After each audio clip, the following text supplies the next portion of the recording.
윤장현 광주시장이 내년에는 청년 일자리 문제를 최우선 과제로 삼겠다고 말했습니다. 이낙연 전남도지사는 에너지 신산업 육성의 중요성을 강조했습니다. 빛가람 혁신도시는 올 한 해 끊임없이 지역민들의 주목을 받아왔습니다. 올 한 해를 되돌아보는 연속기회, 오늘은 혁신도시를 살펴봅니다. 권은희 의원이 새정치민주연합을 떠났습니다. 광주 국회의원 8명 가운데 3명만이 새정치민주연합에 남아있습니다. 광주 전남 대부분의 지역에서 새해 첫 해가 뜨는 모습을 볼 수 있을 전망입니다. 해넘이도 구름 사이로 볼 수 있을 것으로 보입니다. 여러분 안녕하십니까. 윤장현 광주시장과 이낙연 전남지사가 내년 목표를 밝혔습니다. 키워드로만 보자면 광주는 청년, 전남은 에너지에 방점을 찍었습니다. 김민정 기자입니다. 시민 여러분. 윤장현 광주시장이 밝힌 2016년 광주시의 최우선 과제는 청년 일자리였습니다. 창업자금 대출을 보증해주는 청년 창업특례 보증제도를 도입하는 등 청년이 일할 수 있는 도시를 만드는 데 방점을 찍었습니다. 또 자동차 100만 대 생산도시 조성 사업의 구체적인 로드맵을 그리며 광주의 미래 먹거리를 마련하는 데 힘을 쏟겠다고 밝혔습니다. 무수한 논란을 남기며 해를 넘기게 된 도시철도 2호선 건설 방식 결정에 대해서는 사과했습니다.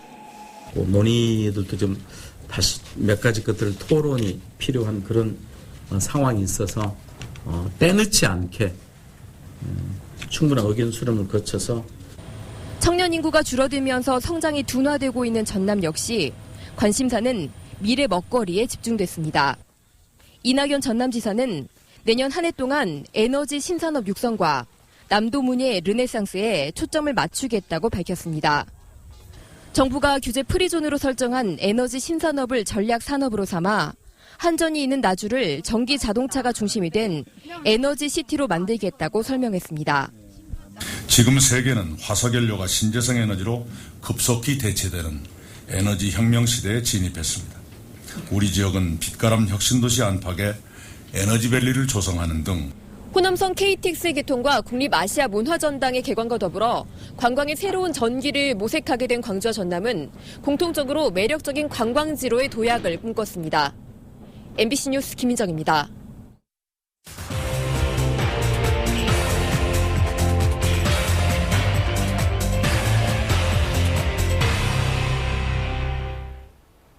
올 한 해를 되돌아보면서 광주 MBC 뉴스데스크는 이슈가 됐던 현장을 직접 연결하려고 합니다. 오늘은 첫 순서로 새로운 성장 거점으로 주목받는 빛가람 혁신도시를 연결하겠습니다. 송정근 기자, 지금 나가 있는 곳이 어디죠? 네, 지금 제가 있는 곳은 한국전력 본사 1층에 있는 도서관입니다. 늦은 밤에도 불구하고 환하게 밝혀진 도서관에서 시민들은 책을 읽기도 하고 컴퓨터를 사용하기도 합니다. 한전본사가 이전하면서 마련한 이 도서관은 문화쉼터 역할을 톡톡히 하고 있습니다. 도서관 맞은편에는 대강당이 자리 잡고 있는데요. 지금 송년음악회가 열리고 있습니다. 강당을 가득 메운 시민들은 가수 조용남 씨와 국악소녀 송소희, 서울 팝스 오케스트라 등 다양한 음악인들의 공연을 즐기고 있습니다. 이처럼 나주 시민들이 즐길 수 있는 문화 행사들이 부쩍 늘어난 공공기관 이전 효과로 볼 수 있습니다.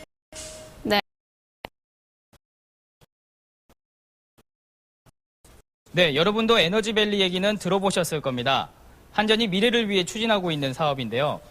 올 한 해 동안 대기업과 외국계 기업, 연구소 기업 등 77개 기업이 이 사업에 투자를 약속했고 절반 정도는 투자를 시작했습니다. 2020년까지 에너지 관련 기업 500곳을 유치한다는 게 한전의 목표인데요. 첫 해 성적은 기대 이상으로 평가받을 만합니다. 오늘 나주에서는 혁신산단이 준공하기도 했습니다. 아직은 분양률이 5%대에 머물고 있지만 에너지밸리 조성 사업이 속도를 내기 시작하면 혁신도시 주변에 많은 기업이 들어오고 일자리도 생길 것으로 기대하고 있습니다. 네, 한전이 워낙 덩치가 큰 기업이긴 합니다만 다른 공기업들도 빛가람 도시에 들어와 있지 않습니까? 네, 한전을 비롯한 에너지 공기업들의 활동이 두드러지긴 했습니다만 다른 기관들도 자리를 잡아가고 있습니다. 한국농어촌공사는 오늘 민간기업 10곳과 업무 협약을 체결했습니다. 농어촌공사는 아시아와 아프리카 등 저개발 국가의 농업 인프라를 개발하는 데 적극적으로 나서고 있는데요. 이런 해외 사업에 참여할 기업들입니다.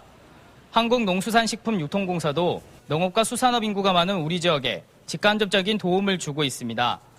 다만 콘텐츠진흥원이나 문화예술위원회 등 문화 관련 공공기관들은 지역과의 연계가 부족했다는 아쉬움이 있습니다.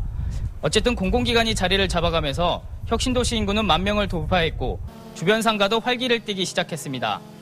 다만 개발에 대한 기대만큼이나 분양가와 상가 임대료가 높아 혁신도시 활성화에 걸림돌이 된다는 지적도 나오고 있습니다.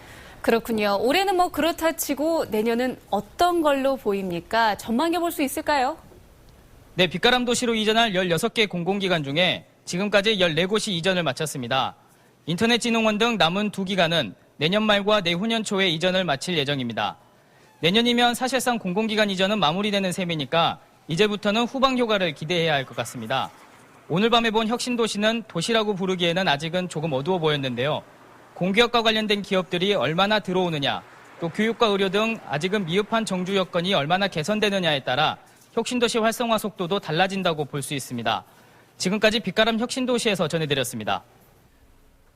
올 한 해 여러분의 살림살이는 어떠셨는지 모르겠습니다. 이번엔 광주 전남의 지난 1년 경제를 살펴보겠습니다. 이계상 기자입니다. 광주 지역의 올해 신규 주택 시장은 활황을 이어갔습니다. 올해 11월까지 광주 지역 누계 주택 인허가 물량은 12,400여 가구로 작년 8천여 가구보다 50% 넘게 늘었습니다. 아파트 매매가 상승세 역시 두드러졌습니다. 광주의 아파트 값은 지난 2008년 이후 꾸준히 오른 데 이어 올해도 7%가량의 상승률을 보였습니다. 빛가람 혁신도시 이전 수요와 KTX 호남선 개통 등이 호재로 작용했습니다. 그동안에 좀 저평가된 사실 부분도 있었습니다. 이런 부분이 여러 가지 이벤트라든가 행사나 그다음에 외지 통해서 알려짐으로써 시장 자체가 좀 커지는 그런 상황인 것 같습니다. 광주 경제의 버팀목인 기아자동차는 신형 스포티지를 출시하는 등 성장세를 이어갔고 금호 산업은 워크아웃 6년 만에 금호 아시아나 그룹의 품으로 다시 돌아갔습니다. 반면 금호 타이어 노사는 전면 파업과 직장 폐쇄로 맞서다가 연말까지도 불안한 동거를 이어가고 있습니다. 저에게 대표 기업으로서 책임을 가지고 협력업체와 지역경제 피해를 막기 위해 최선을 다해 주시기 바랍니다. 광주 전남 가계소득은 2008년 이후 전국 평균을 밑돌고 있고 자영업자들은 살얼음판 경쟁을 하며 창업과 폐업을 되풀이하고 있습니다. 서민들의 살림살이는 올해도 나아질 기미를 보이지 않았습니다. 얇아진 지갑만큼이나 서민들의 체감 경기는 크게 위축됐습니다. MBC 뉴스 이계상입니다. 권은희 의원이 새정치민주연합을 나왔습니다. 어디로 갈지는 아직 말하지 않았습니다. 어쨌든 광주에서는 새정치연합 소속보다 무소속 의원이 더 많아졌습니다. 김철웅 기자입니다. 권은희 의원이 새정치민주연합 광주시당에 탈당계를 냈습니다. 권 의원의 경우 이미 탈당을 시사한 바 있어 탈당 자체보다는 천정배 신당과 안철수 신당 중 어느 쪽에 합류할 것인지가 관심입니다. 저뿐만 아니라 지금은 국회의원뿐만 아니라 저희 광주 시민이라면 누구나 다 지금 새정치민주연합의 현실에 대해서 깊게 고민을 하시고 계시거든요. 그래서 그런 고민들도 듣고. 김한길계로 분류되는 해남 출신의 최재천 의원도 20대 총선 불출마를 선언하면서 새정치연합을 탈당했습니다. 이런 가운데 문재인 대표는 탈당할지 당에 남을지를 빨리 결정하라며 자신의 사퇴를 요구하는 비주류 측의 요구를 일축했습니다. 제 거취는 제가 정합니다. 결단도 저의 몫입니다. 더 이상 제 거취를 둘러싼 논란을 허용하지 않겠습니다. 새 당명을 더불어민주당으로 정하고 내년 초 조기 선거대책위원회 체제로 전환하겠다는 게 문 대표의 계획이지만 김한길계와 동교동계는 인정하지 않고 있어 탈당 행렬은 계속될 것이라는 전망입니다. 하지만 공천권 다툼과 계파 싸움 속에 정작 필요한 모습은 보이지 않는다는 지적이 나오고 있습니다. 그리고 미래의 정치를 짊어질 만한 역량이 있는 사람을 얼마나 확보하느냐가 중요한 것 같고요. 두 번째는 그런 미래의 정치 세력을 갖고 어떻게 정치를 펼쳐갈 것인가에 대한 비전. 최근 실시된 각종 여론조사를 보면 지역민들은 어느 정치 세력에도 전폭적인 지지를 보내지는 않고 있는 상태입니다. 그야말로 한 치 앞을 내다보기 힘든 안개 속 전국이 이어지고 있습니다. MBC 뉴스 김철원입니다. 최근 문제가 된 아동학대와 관련해서 광주 전남 시도교육청이 전수조사한 결과 장기 결석 중인 초등학생이 9명 있는 것으로 나타났습니다.